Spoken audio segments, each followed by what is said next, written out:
Tá, seguinte, só pra deixar gravado, minhas paranoias me impedem de não gravar isso aqui, né? Calma, pronto. Seguinte, tem algumas coisas aqui que eu quero trabalhar e dizer logo e deixar lá salvo, porque eu acho importante. A primeira delas, cadê o outro documento? É esse aqui.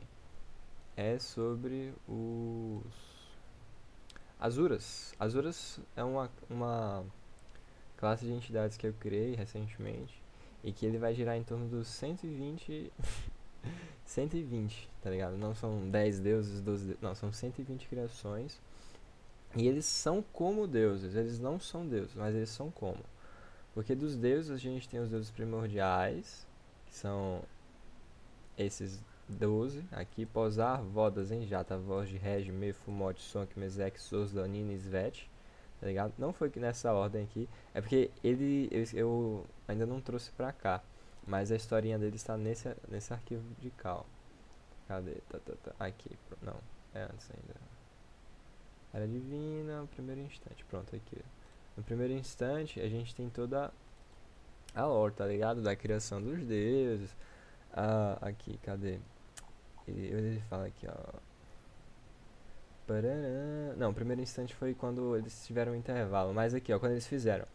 Agora, com a presença de Mephostos, seria capaz de criar novos deuses. Ele forneceu uma mente funcional, permitindo a autonomia desses seres para que assim eles viessem a realizar suas tarefas pré-estabelecidas. Tá ligado? Foi esse aqui que eu li. Ah, Enfim, a gente tem toda a lore, toda a historinha dos bonecos aqui, dos deuses, da origem do universo, dos deuses originais. E depois aqui chega a Era dos Homens, né? Que é onde está a história do Éden, né? Adão, Eva e os 50 e poucos filhos. Além disso, tem os filhos dos filhos, tá ligado? Então, tipo assim, tem toda a historinha aqui do Éden pra fazer. Hoje é dia 1º de fevereiro e eu ainda não fiz, ó. Tem tudo isso aqui pra fazer ainda. A maioria eu já tenho de. Aqui, ó, o Wolfrey. Cadê o Wolfrey? Esse cara aqui, eu já tenho a história dele depois do Éden. Mas eu não tenho a história dele antes. E, por exemplo, pra Aurora também. A Aurora tá aqui, uma parte da história. Mas tá vendo que, tipo, nem tá pontuado direito. Então, assim, isso aqui é uma história também, a da Aurora, que eu tenho de cabeça, mas ainda não tá escrito. E aí tem os filhos, tem a Eula. A Eula, eu também já tenho uma ideia pra história da Eula, tá ligado? Mas, tipo assim, são mais de 100 personagens aqui. Se a gente for considerar lá do Adão, que já tem a historinha dele aqui, até a Liora, que é o marido da Eula, é o que? Da 72 até a 271. São 200 personagens no total, na faixa, porque tem, por exemplo, a Aurora, ela tá comendo aqui 2 páginas, né? Então, assim, é numa faixa de 200 personagens, 150, vamos botar. Então é muito personagem pra eu fazer. É um exagero? Em partes, mas é porque esses personagens eu não pretendo usar eles numa porção. Ai não, vamos colocar aqui esses personagens e pronto. Não, esses personagens eles vão ser utilizados até o final do RPG, entendeu? Vão ser fundadores de grupos, fundadores de seitas. O próprio Wolfrey, ele é um personagem extremamente importante e ele já tem o grupo dele, ele já tem influência no mundo dele. A Aurora também, apesar de eu não ter escrito, ela tem a questão da influência dela. Os filhos do meio aqui, da letra I, cadê? G-H-I-J. Cadê o I? H, J, K, G, H. Tá faltando o filho I aqui, ó. Né? Enfim. Mas tem os filhos do meio. Cadê eles? Cadê meus meninos? Deixa eu ver se só não tá com título. Cadê H? Não tá com H, que é esposa. Não, mas não, o Ignis não é filho da letra I, não. Porque os filhos da letra I são os gêmeos Izanagi e Izanami, tá ligado? Aqui, pronto, aqui, Izanagi e Izanami. Eu não sei porque. Deixa eu ver. É porque eles não estão como título, né? Pronto, deixa eu botar aqui, título 3. Era 3 mesmo? Não, era 2. 2. Título 2. 2 não, 4, caralho. Pronto, agora estão. Então, tipo assim, Izanagi e Izanami, tá ligado? São os filhos da letra I, de Adão e Eva. E aí, eles também, eu já tenho a historinha deles de cabeça. Não tenho de todos, inclusive alguns aqui morrem. Por exemplo, tanto Darian quanto Devin, Cadê o Devin? Aqui, eles morrem, tá ligado? Os dois morrem antes do fim do Éden, tá ligado? A gente tem, por exemplo, Elara. Elara se torna uma criatura. O Phobos. Phobos vive, Deimos vive. Acho que do Deimos aqui. Deimos é o marido de Phobos, a esposa de Phobos. Não lembro quem é o homem aqui. Mas enfim, aqui é sempre homem e mulher, tá? Não, mas o representante. Não tem, porque aqui o pessoal tinha que fazer filho. Enfim. Que mais aqui? Então, enfim, aqui tem a parte da história, né? Esse é o documento de lore, onde tem todas as historinhas dos personagens. E o que eu quero indicar é justamente um detalhe, que é uma explicação do porquê existir 120 Azuras. Porque assim, antes eles iam se chamar deuses caídos, né? Mas eu decidi chamar eles de Azura, porque vai ser bem. Azuras. Porque vai ser bem melhor. Bem mais legalzinho, tá ligado? São 120 deuses, porque em uma parte aqui da história de o Mot, a deusa da memória, ela foi uma das deusas principais, ela quis fazer aqui, ó, 120 deuses, ó. Com seu irmão, Mefo, ela conversou sobre os planos dela, sobre a criação dos 120 deuses e a criação de outras formas de vida depois, para que eles pudessem cuidar e amar, como uma família que estaria sempre em expansão. Com Souza, ela sempre se divertia ao falar de seus planos, apesar dele sempre reduzir um pouco as ideias de Umot, como reduzir 120 deuses para apenas 11, ou dizer que em vez de criar novas formas de vida, além dos deuses todos os dias, os outros deuses deveriam conversar sobre isso. Enfim, então ali é a historinha deles, tá ligado? E aí o Mot, ela vem com esse papo, não, vamos criar 120 deuses. E o Mef, o Sos da Barra, e aí eles criam só 11. Eram só 11. Por que 11? Porque pra ele via ali o número que seria ideal de deuses, tá ligado? Ia conseguir atingir todos os objetivos deles. Mas são 12 por conta de um errinho que acontece ali no final, que foi um imprevisto deles, né? Foi um erro de cálculo, na verdade, mas que não foi um problema a princípio. Enfim, aí tem a criação dos outros deuses, tem esse personagem aqui que é legal também, que dá pra fazer bastante coisa com ele. Tem enfim, tem bastante coisas, mas aqui volta para os Azuras, que é o porquê de eu estar falando isso. Eles são 120 deuses criados por Sozda, porque quando os deuses caíram, os deuses primordiais caíram por conta da corrupção de Nina, ele corrompeu os... eles foram corrompidos. E quando você é corrompido, você bota pra fora as piores partes que você tem. E a pior parte de Suzda, porque ele era praticamente puro, era só a busca pela perfeição. Então, assim, não é que ele é um cara ruim por ter sido corrompido. E nem todo mundo que vai ser corrompido se torna mal. Mas é porque ele tinha essa fixação pela corrupção. E justamente essa fixação pela insanidade, pelo mal, cara, faz com que ele seja esse Deus. Pelo mal não, pela perfeição, faz com que ele vá em busca da imagem mais perfeita que ele encontrou, que foi o Mote. Que dentre os deuses, ela sempre foi a mais feliz, ela sempre foi a deusa que mais esteve contente com tudo e a mais satisfeita. Então, para ele, quando ele tem uma conversa com o Nixon, ele chega na conclusão de que a perfeição. Deixa eu ver se eu acho, eu gosto dessa parte. Cadê? Aqui em cima. É que a perfeição, ser perfeito não significa que você não vai errar, ter medo ou se arrepender. Ser perfeito significa reconhecer seus erros e corrigi-los, perceber seus medos e enfrentá-los, encontrar seus arrependimentos e se perdoar. Mas acima de tudo, ser perfeito é ser feliz, aceitar quem você é e seguir sua existência. Existe beleza nos erros, assim como seus irmãos mostraram, e o que você chama de imperfeição nunca os impediu de alcançar o que buscaram. Voz sem enxergar, carregou o universo por bilhões de anos e agora encontra paz em seus estudos. Sonk, abandonando seu orgulho, aprendeu que o verdadeiro valor da existência não está na exaltação do ego, mas nos momentos e nas pessoas ao redor. O Mote, em seu amor excessivo, percebeu que é preciso ter calma para alcançar seus objetivos, senão acabamos cometendo os mesmos erros repetidamente, o que torna mais difícil nos perdoarmos.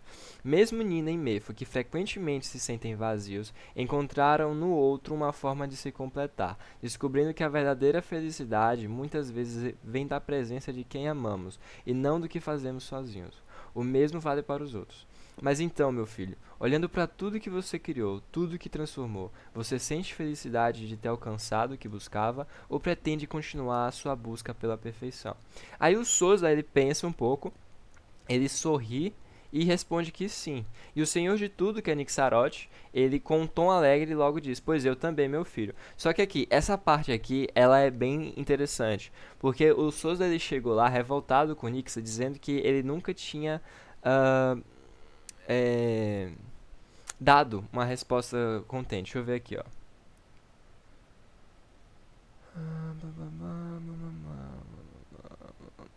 Ó, com as respostas quase sempre vagas ou incompletas de Nixarote, Souza foi até o Senhor de Tudo e perguntou sobre eles por que eles eram tão imperfeitos. E aí, isso aqui que eu li agora foi a resposta do Senhor de Tudo. Ele, basicamente, o que ele diz é: podemos até não ser perfeitos, mas para que ser perfeito se podemos simplesmente ser felizes? É basicamente isso que ele fala.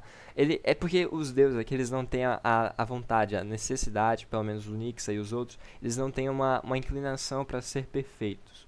O Sosda, ele tem essa pira por dois motivos. O primeiro é que ele foi uma criação direta do Deus que ele considerava ser perfeito até esse momento aqui. E o segundo motivo é que ele era o irmão mais velho. Deixa eu só baixar um pouquinho a minha captação de voz. Pronto.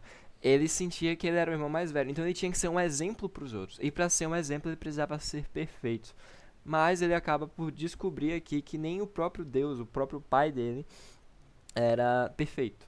Então ele aceita as próprias imperfeições, mas quando vem a corrupção de Nina por conta da morte de Umote e por conta do de toda a situação geral, os deuses que foram corrompidos e selados e tudo mais, ele se perde na própria mente. Ele se culpa por não ter sido um irmão bom o suficiente para eles. Ele fala, tem a parte dele aqui quando tem a corrupção.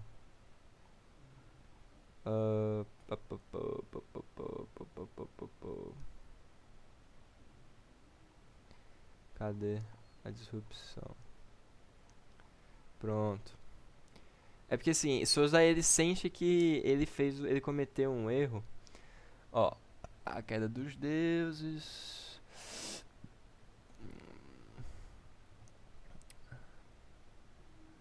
Blá blá blá. Tá, ele sente que é culpado. É muito texto aqui, eu não vou ler isso tudo pra achar agora não. Mas ele basicamente se sente culpado por ter deixado com que os irmãos dele fossem corrompidos. Se ele tivesse dado mais atenção pra Mefo e pra Nina, provavelmente isso não teria acontecido, especialmente a Nina, que é a fonte de toda a corrupção. Ele sente que se tivesse dado mais atenção ao Mote também, porque ele sempre teve medo e ele sempre teve essa questão de querer carregar os deuses nas costas, entendeu? Então, quando ele é corrompido, é como se o universo, né, tivesse empurrando para ele dizendo: você falhou, tá vendo? Você falhou. Você foi uma falha. Você foi um erro. E aí ele fica realmente mal, tá ligado? Por isso, ele se sente mal e é isso que faz com que ele queira então criar a perfeição. E sendo o mote a deusa que propôs a criação de 120 deuses, a deusa que para ele, do ponto de vista dele, alcançou a perfeição, porque no final da vida dela ela foi feliz, tá ligado? Diferente de todas as outras criações até então. Ele escolhe, então, eu quero ser como a única pessoa, uma única deusa que nunca cometeu um erro e ficou se martirizando por ele. E aí, apesar de que no final ela se sentiu mal por ter criado a humanidade, ele escolhe ela, porque ele não sabe disso. E aí ele cria essa parada dos 120 deuses. Ele quer seguir os 120 deuses, só que ele tá corrompido. E aí ele não cria 120 deuses bons, ele cria os Asuras. Que os Asuras são os 120 deuses criados ou que ainda serão criados por Sosda após a corrupção dos deuses originais. É o que acontece. Logo após a corrupção, ele cria o primeiro, que é o Senhor da Escuridão, porque é o que ele tá sentindo, tá ligado? E aí o Senhor da Escuridão, ele é criado. Aqui a gente vem por uma parada interessante. A gente tem Eldor. Eldor é uma força ancestral, antiga, milenar, é a desgraça do universo, tá ligado? Aqui na origem a gente tem o vazio, e com o vazio a gente tem a criação de Eldor, tá ligado? Não tem muita coisa sobre ela escrito porque ela tá inerte, é até aqui, tá ligado? Mas ela tem algumas influências que são o caos, que são as trevas, Tem algumas outras energias dela também que eu ainda tô para desenvolver um pouco mais, que vão ser justamente o que vai guiar os Azuras, tá ligado? Os Ajura, Azura, tá ligado? Então, ela é um personagem que ela é bem importante, é bem impactante, e ela é basicamente a fonte de todo o mal desse universo, só que ela tá adormecida. Essa parte dela tá adormecida é meio que uma... Não era. Não era a princípio, mas agora eu aceito e entendo como. E não vou mudar justamente por isso. Uma referência a Cthulhu, Cthulhu, Chulu, Chulu, o povo do Lovecraft, né, a Lula. Porque ela é um mal primordial, um mal ancestral, e ela vem da origem do mundo. Aí você pode falar, mas tem o Azaroth, sei lá, os bichos lá dele também, que sonha com o universo e tudo aquele blá blá blá. Mano, particularmente, eu não me importo muito com eles porque eu não conheço eles a fundo. A Cthulhu é o único assim que eu li, o conto dele. É o que eu mais conheço e eu gosto muito da ideia de que ele invade os sonhos das pessoas e influencia psicologicamente. Porque é basicamente o que Eldor faz, só que não conscientemente, por intermédio das energias dela. Ela tem a energia das trevas, ela tem a energia do caos, ela tem a manifestação do caos, que é o próprio Conton, que está seguindo a vontade dela. A gente tem Nina, também a deusa das trevas, a deusa original, a primordial. Ela também foi corrompida por ser formada por trevas e escuridão, tá ligado? E a corrupção, quando acontece, é basicamente Nina espalhando esse vírus, digamos assim, que contamina os deuses e os próprios seres humanos. E aí começa tudo. Mas não é que ela tá manipulando as pessoas, não, você vai fazer uma... Não. É como se ela implantasse uma sementinha de crueldade na cabeça de cada um. E quem quiser cultivar e alimentar, cultiva e alimenta. Mas nem todo mundo vai, entendeu? Isso é bom porque não tira a liberdade de ninguém. Se o jogador ele quiser, não, eu vou ser o demônio, ele vai ser o demônio, vai fazer o que é, tá ligado? Mas ele tem ali a sementinha da Eldo. Se o jogador quiser, não, eu quero ser um anjo, eu vou proteger, lutar e morrer por outros. Então pronto, ele vai viver, proteger e lutar por outros. Ele não vai ter. Ele vai ter a semente ainda do mal lá dentro. Ele vai ter uma inclinação à vontade, às vezes, de fazer o mal. Mas por ele ter escolhido o bem, ele não faz. É a mesma coisa pra gente, como seres humanos. Se a gente for olhar de um ponto de vista religioso, todos nós somos tentados pelo demônio. Por qualquer tipo, né, que tenha. Esse for do ponto de vista psicológico, a gente tem a questão de você carregar tua moral, sua ética. Então, Eldor é basicamente essa ferramenta aí que tem com a consciência ruim. Enfim. E aí os Asuras eles vão ser influenciados justamente por essa energia, tá ligado? Por essas energias da Eldor, não necessariamente só uma ou duas, né? Eles vão ser influenciados por muitos. E aí cada um deles vai ter uma função, como eu já coloquei aqui, nem todos estão prontos. E os que estão são 70 e poucos, mas eu ainda vou fazer esses 70 e um tá morto. O que tá morto provavelmente vai ser o segundo ou terceiro, vai estar nessa faixa aqui. Porque a Senhora da Eternidade nem tá no mundo, o Senhor da Escuridão não pode morrer e Nêmesis ainda não foi criado, que Nêmesis é o deus final. Então, no geral, é isso. Os Azuras são todas essas coisas aqui cabulosíssimas, que tem inclusive como ponto não ser mal. Eles são justamente formados por essas energias e eles têm a inclinação deles. Eles podem ser uma tendência para o mal, como o Senhor da Escuridão ou Nêmesis. Inclusive, o Senhor da Escuridão, eu não quero que ele seja 100% mal. Eu quero que ele seja humano, de certa forma. Ele faz o mal, mas também faz o bem. Ele é ele só. A Senhora da Eternidade, por exemplo, já é um outro ponto. Ela não liga pra nada. Eu pretendo fazer uma proporção de 60, 30, 30 ou 60, 40, 20. Em que 60 são os maus, 40 ou 30 são os neutros e os outros 20 ou 30 são os bons. E é porque tipo, seria o estado de espírito de Sosa quando criou, que está corrompido, e quando você fica corrompido você fica confuso, você não sabe muito bem o que você está fazendo, você não tem tanto controle de si. Ele não tem certeza se o que ele está fazendo é o certo ou o errado, entendeu? Então quando ele faz, eu vou até apagar isso aqui. Quando ele faz um, um Azura, ele cria sem querer um Azura bom, ou então um confuso, ou então um justo. E por exemplo, o Senhor da Escuridão, quando ele foi criado, foi logo depois da corrupção dele. Então ele cria o Senhor da Escuridão mais como uma forma de manifestar o que ele estava sentindo. Que ele estava sentindo que estava se afogando num mar de escuridão. E aí quando ele cria esse primeiro Azura, ele cria o Senhor da Escuridão. E aí a gente vem, por exemplo, aqui para as influências deles. Cadê os rituais? Que a gente vai começar, que eu já estou fazendo na verdade, a parte dos rituais, tá ligado? Deixa eu botar pra cá aqui assim. E aí o que acontece? Por exemplo, tem o ritual de ódio, ou então o ritual de sacrifício, ou então o modo berserk, né? Tem também os outros aqui, cadê? O ritual de selamento, de conjuração, de invocação, sangue, veneno. Todos esses rituais aqui, eles são feitos por um Asura. E aí, por exemplo, você pode ver aqui, de dor. Você vai causar uma dor na pessoa. Pô, isso aqui foi feito por um demônio.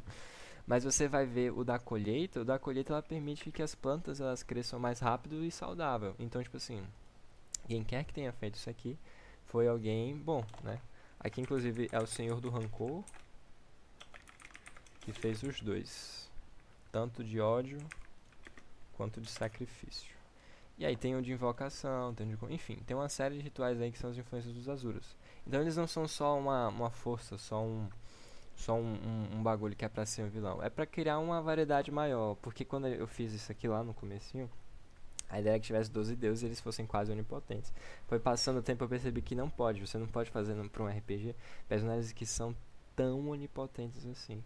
Porque seria basicamente o seguinte: Azrael ele quer matar alguém, ele mata. Pô, acabou. Era isso. Só que não, as coisas elas têm que acontecer. Se os jogadores quiserem enfrentar um deus, eles têm que enfrentar ele. Tem que ter chance de vencer. Ainda que seja baixo, tem que ter chance de vencer. Se depender 100% de sorte, se o seu Azael só tirar 1 e ele só tirar 20, eles vencem, tá ligado? Mesmo se ele fosse onipotente. Mas assim, tem que ter essa liberdade. E justamente por ter essa liberdade, eu fragmentei todas as partes e vou ter que fazer esses 120 seres aqui, né? Inclusive trazem também as pragas do inferno, que são doenças que pegam só em humanos. Vai ser principalmente, acho que entre os 10 primeiros que vai vir o Senhor das Moléstias. Né? Eu ainda vou decidir qual vai ser o número dele. Enfim, no geral é isso. Não tem muito o que falar mais sobre. Mas eu só quero deixar registrado que eles não são criações simplesmente para complementar. Para complementar, não. Para improvisar. não, ó, criei agora. São 120 deuses que eu vou criar com o tempo. Né? A minha ideia é criar os 73. São 73, se eu não me engano mesmo. Antes da próxima sessão. Como hoje é 1º de setembro, a próxima sessão eu pedi 2 semanas, é no dia 14, mais ou menos. Aí que eu vou terminar e a gente vai marcar a sessão. Então, digamos que a gente marque pro dia 20, que é a quinta-feira lá, que provavelmente vai dar. A gente vai ter esse tempo, tá ligado? Quase 3 semanas pra fazer essa paradinha aí. E aí, cara, é justamente o tempo que eu preciso, então. Eu vou fazer os rituais, que é o que eu tô terminando aqui. Eu vou fazer terminar os deuses primordiais, não, os Azuras. E terminar também outras partes do RPG, né? Como tá aqui no Obsidian. Faltam algumas coisinhas aqui pra fazer. Muito aqui é lore, por exemplo. Tem a parte aqui de lore. Tem que fazer a lore. A história dos grupos de seitas e assassinos. A dos livros de magia, não sei o que, não sei o que. E livros de magia aqui é bem entre aspas mesmo, porque seriam os livros de instrução pra usar as mecânicas, tipo energia espiritual avançada.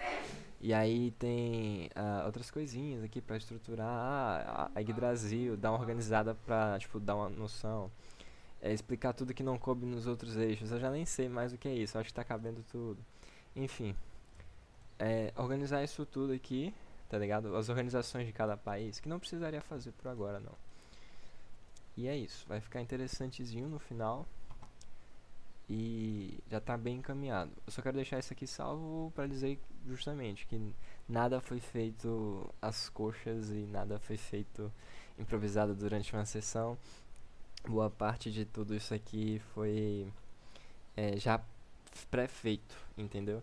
Então, por exemplo, aqui o ritual de alteração eu já sei que é da Catarina, o de fortificação, de Poena, o de cura, Paraquiel, o de cura celestial, Zenjata, criação e materialização, de Sosda. Aí tem outros aqui que eu não tenho certeza. Por exemplo, de transferência de energia. Foi um Azura que criou. E eu ainda não criei todos os Azuras. Então, o que eu penso? O ritual de transferência de energia ele é um ritual que eu preciso. Se eu perceber que eu não vou conseguir encaixar ainda tem isso. Porque, por exemplo, eu preciso desse ritual de transferência de energia. Ele é essencial, ele é obrigatório existir. Vai existir uma Asura que criou. Se esse Asura não existisse, esse ritual não existiria. Mas não quer dizer que é a única coisa que esse Asura pode fazer. Eu, eu poderia fazer que seria o Senhor da Vida, por exemplo. Um Deus gentil, um Asura gentil. Só um exemplo. O Senhor da Vida, o Asura da Vida, ele criou o ritual de transferência de energia. Para quê? Para que os seres humanos eles pudessem ajudar uns aos outros a transferir as energias de mente, de caos, das coisas que seriam representados na ficha é, pelos pontos de vida, sanidade e energia espiritual, basicamente. Aí tem o ritual de ruptura. Aqui já é um cara mais cruel. Aqui, inclusive, eu já penso mais num vilãozão, num cara muito mal, porque é um ritual que ele não é que ele causa uma ruptura. No que ele causa a ruptura? Ele causa uma ruptura na Yggdrasil. Ele quebra as dimensões e conecta elas, entendeu? Ele cria um ponto em que conecta a dimensão dos deuses e a dimensão dos humanos. E aí ele conecta entre si. Aí você fala, tá, mas se esses seres são tão poderosos, por que a influência deles não é tão grande? Por dois motivos. O primeiro é que, apesar de eles serem maus, eles são quase vistos como criaturas. Então não é que eles não têm uma influência forte, é que eles têm. É só que a existência dos Asuras, propriamente dito, não é tão conhecida. Eles não são tão influentes quanto os deuses, porque eles não têm domínio divino, eles não estão ativamente querendo entrar em contato com os seres humanos, mas eles estão sempre fazendo alguma coisa para eles. Por exemplo, o Senhor da Escuridão, eu tenho como objetivo para ele é ser um cara mais na dele, tá ligado? Ele é um cara que cria criaturas, é basicamente isso, as criaturas da escuridão.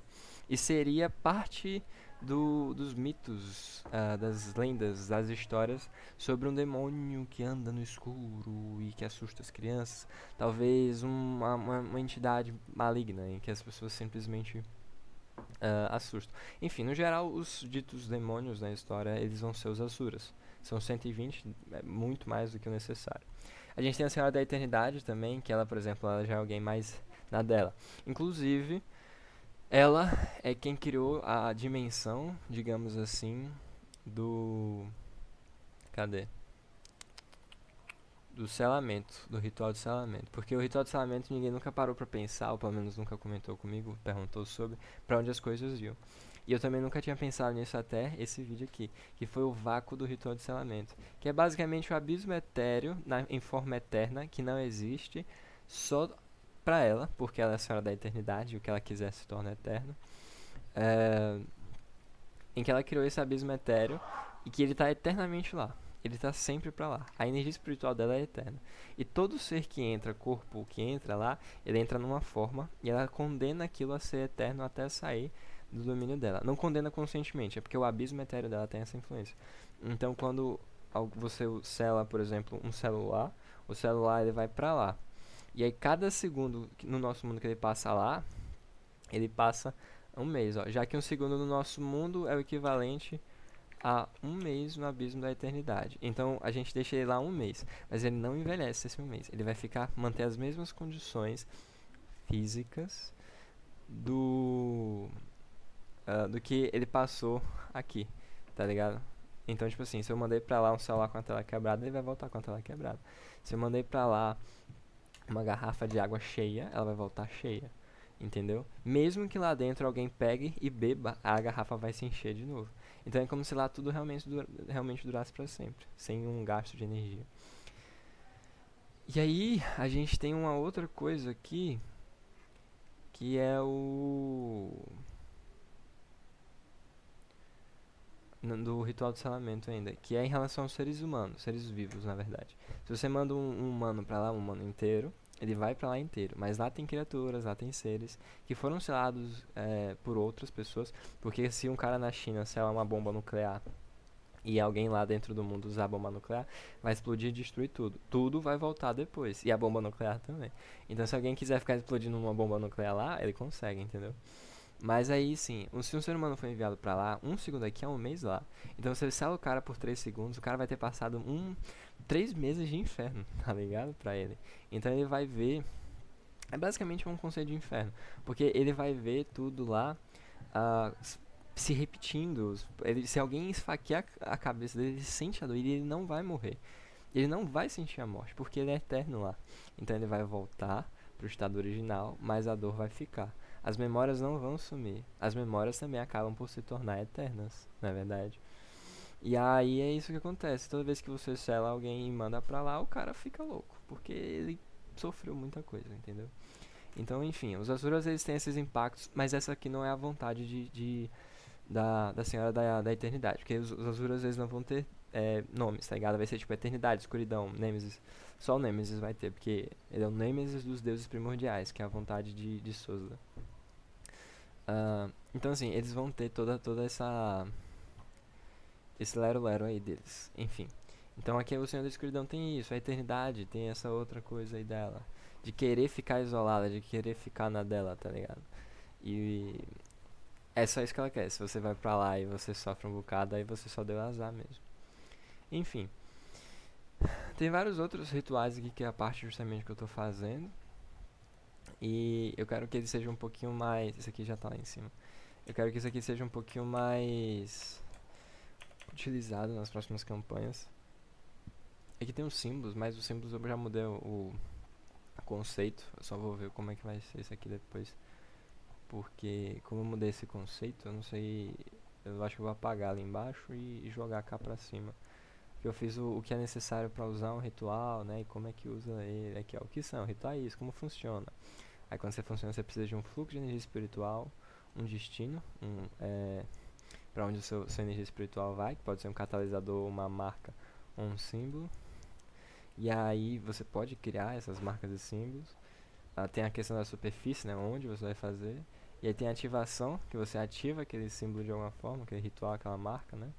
E o alvo, que é para onde a ativação vai, né? Quando você ativar a energia que está contida ali no ritual, vai. E aí tem a forma de impedir, tem as classificações de ritual, que tem um ritual simples, intermediário e complexo. E que eles têm as suas etapas, né? Que tem o que são, quais são, na verdade, né? Ritual de selamento, selamento eterno, cura divina. O que fazem, o efeito, e as suas histórias. Que aqui eu vou deixar a historinha. Mas quando eu for jogar pro livro do jogador, eu vou deixar sem história. Pelo menos sem parte da história. Eu quero fazer uma descrição igual de Dark Souls. Tipo, esse ritual dizem que foi feito por uma entidade de sombras, o Senhor da Escuridão. Um ritual de selamento. Dizem que ao selar algo você condena aquilo à eternidade. Então vai sendo esse tipo de informação, tá ligado? Sem dizer exatamente quem foi. E aí quando você vai ver depois, você encontra a Senhora da Eternidade. Aí você liga os pontos e fala, olha só, foi ela quem criou. Justamente. Enfim. Foi isso, meia hora aí. Tem bastante coisa ainda pra fazer. Tem alguns... Tuf. Ai. Tuf. Calma, pronto. Tem algumas outras coisas, muitas coisas pra fazer, como mostrar no Obsidian, principalmente questão de lore, mas de ordenação de mundo, de mecânicas. Falta basicamente os rituais, as heranças sagradas e terminar os objetos amaldiçoados, né? Uma crítica que eu tenho pra mim mesmo é que como eu não consigo, como eu fiz muitos personagens, muita coisa aí, ó, um bagulho imenso, eu não vou conseguir criar a lore antes de criar os objetos. Então as pessoas vão surgindo de acordo com os objetos que já foram criados por um objetivo. Então, por exemplo, a gente tem os cavaleiros, os titãs e os cavaleiros e os titãs. Cada um deles tem uma arma, cada um deles tem como é que fala? Um objeto amaldiçoado. Aí tem as armas titânicas, tem os objetos dos cavaleiros lá, que eu não lembro o nome específico. E cada coisinha tem o seu próprio trem, né? E cada coisa tem a sua história. Não é simplesmente, não, isso aqui é uma arma titânica, surgiu na mão dele e é isso. Não, ele foi criado por quê? Porque o cara fez aquilo, fez isso, ele não sei o que mais lá. E aí eu vou fazendo isso com a medida que vou avançando. Então existem 7 cavaleiros pra Tid. Por que 7?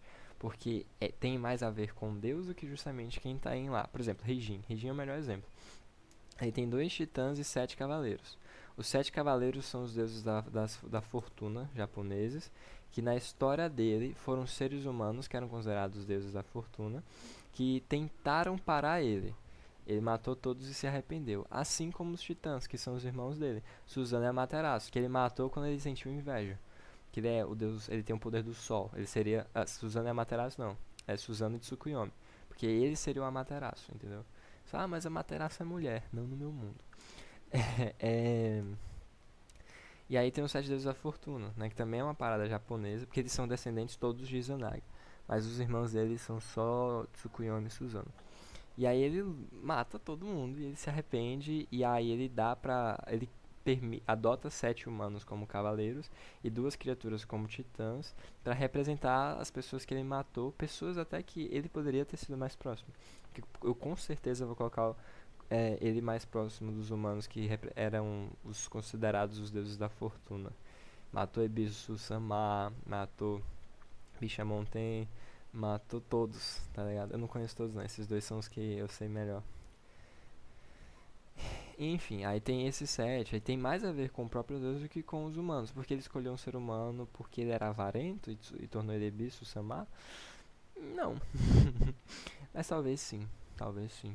É engraçado agora parando pra pensar. Eu posso fazer uma parada meio sete pecados capitais, já que são sete deuses da fortuna, né? A menos que eu esteja pensando, falando um número errado, aí faz tempo que eu vi essa parte. Enfim, as ideias vão surgindo com o tempo.